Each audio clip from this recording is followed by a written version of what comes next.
We provide you the platform to turn your dreams into reality. Give wings to your aspirations with KR Mangalam University. वर्तमान की राजनीति में आज यानी कि 4 जून वो तारीख है जब सियासत में बहुत कुछ उलट पलट हो गया था, और उलट पलट इस तरीके से भी जिसका आगे आने वाले 2 से 3 यानी कि कई सालों तक उत्तर प्रदेश की राजनीति में खास तौर से दखल रहने वाला है और प्रभाव रहने वाला है। जी हाँ, नमस्कार, मेरा नाम है मोहित कुशवाहा और आप देख रहे हैं न्यूज नेशन के डिजिटल प्लेटफॉर्म।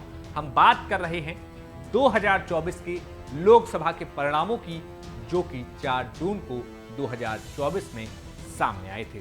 दरअसल इन लोकसभा चुनाव के परिणामों ने देश की राजनीति को एक अलग दिशा में बहस दे दी थी। बहस इस बात से कि जिस तरीके से जिस युद्ध में यानी कि जिस सियासी युद्ध में भारतीय जनता पार्टी एक अजेय रथ के साथ आगे बढ़ रही थी, उसको भारतीय जनता पार्टी को उत्तर प्रदेश में सबसे बड़ा झटका लगा। बड़ा झटका विपक्षी पार्टियों ने दिया, और विपक्षी पार्टियों ने न केवल उत्तर प्रदेश में झटका दिया, बल्कि संदेश ये तक चला गया कि भारतीय जनता पार्टी उत्तर प्रदेश और महाराष्ट्र की बदौलत ही खुद के दम पर बहुमत नहीं पा सकी।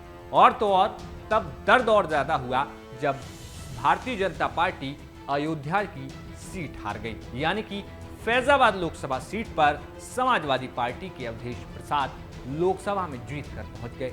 अब ऐसे में अखिलेश यादव लगातार भारतीय जनता पार्टी पर उनको लेकर यानी कि अयोध्या की सीट पर अवधेश प्रसाद को अपने साथ लेकर भाजपा पर तंज कसते थे।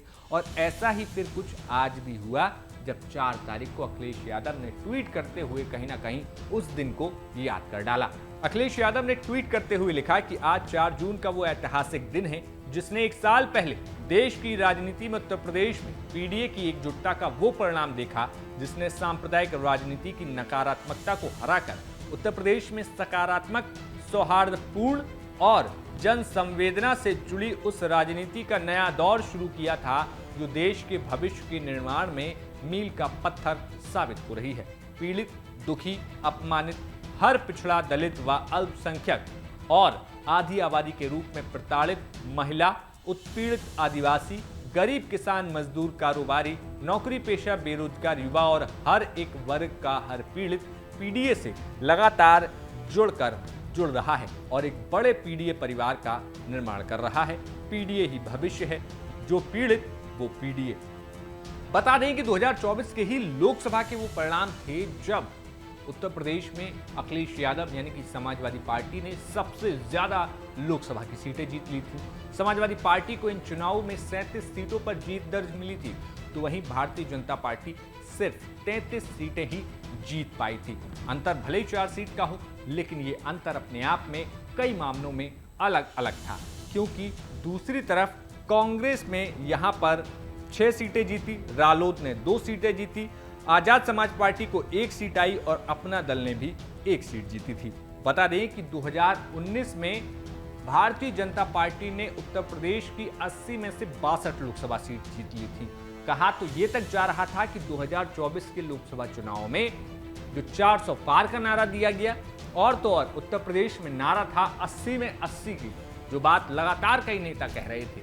लेकिन जिस फॉर्मूले पर अखिलेश यादव पीडीए का जो फॉर्मूला लेकर आए, कांग्रेस की तरफ से राहुल गांधी ने लगातार रैलियां की।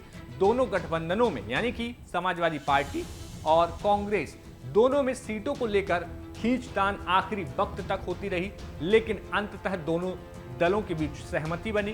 दोनों ही पार्टियों ने साथ में चुनाव लड़ने का फैसला किया, और उस फैसले के बाद वो परिणाम आज के दिन यानी कि 4 जून को सामने आए, जब भारतीय जनता पार्टी को कई बड़ी बड़ी सीटें गंवानी पड़ी, कई दिग्गज नेता चुनाव में हार गए, और तो और कई बड़े मंत्रियों को भी इस चुनाव में उत्तर प्रदेश में हार का सामना करना पड़ा। जी हां, हम बात कर रहे हैं स्मृति ईरानी की, जो कि अमेठी लोकसभा सीट से 2019 में जीती, लेकिन 2024 में कांग्रेस के किशोरी लाल शर्मा के द्वारा उनको हार का सामना करना पड़ा। वहीं ऐसा ही लखीमपुर खीरी में हुआ, जहां पर अजय मिश्रा टेनी, जो कि केंद्रीय गृह राज्य मंत्री हुआ करते थे, उनको भी हार का सामना करना पड़ा। इसके अलावा हमीरपुर में बहुत क्लोज फाइट रही, जहां पर पुष्पेंद्र चंदेल, जो कि भारतीय जनता पार्टी से थे, मात्र 2500 वोटों से हार गए। इसके अलावा अगर बात करें जालौन सीट की, तो वहां पर भानु प्रताप वर्मा जो कि मंत्री हुआ करते थे वो भी अपनी सीट हार गए। तो ऐसी तमाम सीटें थी। इसके अलावा जीती हुई सीटों की बात कर लीजिए। अब जीती हुई सीटों में अयोध्या की सीट, जहां पर फैजाबाद की सीट पर समाजवादी पार्टी ने जीतकर परचम लहरा दिया। इसके अलावा कन्नौज, इसके अलावा मैनपुरी, आजमगढ़ और इसके साथ ही साथ आप बात करिए घोसी, मऊ की, और यहाँ पर घोसी में राजीव राय जीते तो मऊ में अफजाल अंसारी ने जीतकर वहां पर समीकरण बैठाया। आजमगढ़ में धर्मेंद्र यादव को जीत मिलती है, कैराना में इकरा हसन जीतती हैं। तो ऐसी लंबी फहरिस्त थी जहां पर समाजवादी पार्टी को जीत मिली। लेकिन इसी जीत के बल पर अब समाजवादी पार्टी उम्मीद में है कि अब 2027 का जो विधानसभा का चुनाव होगा उसमें समाजवादी पार्टी फिर से सत्ता में लौट आएगी, क्योंकि 2022 में जिस आंकड़े के करीब और जिस मोमेंटम को पाने के बाद समाजवादी पार्टी को लग रहा था कि सत्ता बस आ गई है, एक कदम दूर है, लेकिन तभी कुछ समीकरणों में इस तरीके से बदले कि आखिरी मोमेंट पर कई सीटों पर समीकरण बदल गए। लेकिन फिलहाल समाजवादी पार्टी अभी से 2027 की तैयारियों में लग गई है।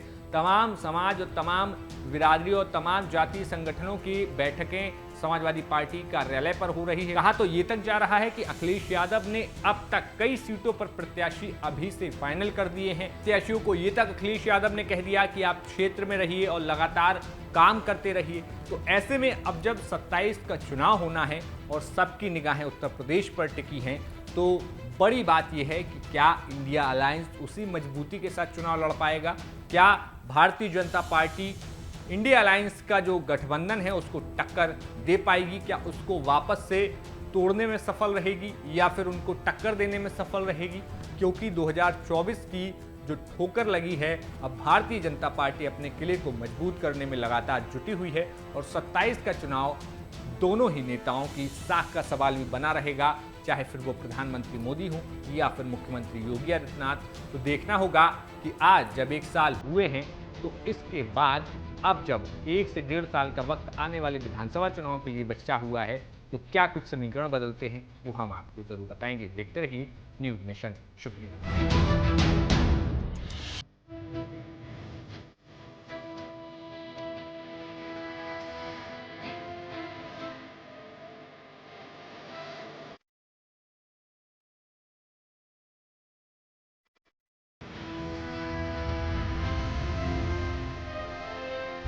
जहाँ भक्ति है हर शब्द में, कथाओं में छिपे हैं दिव्य रहस्य और ज्योतिष देता है जीवन को दिशा। धर्म से जुड़ी हर बातों को जानने के लिए हमारे चैनल स्तुति को सब्सक्राइब करें। चैनल पर जाने के लिए इस लिंक पर क्लिक करें।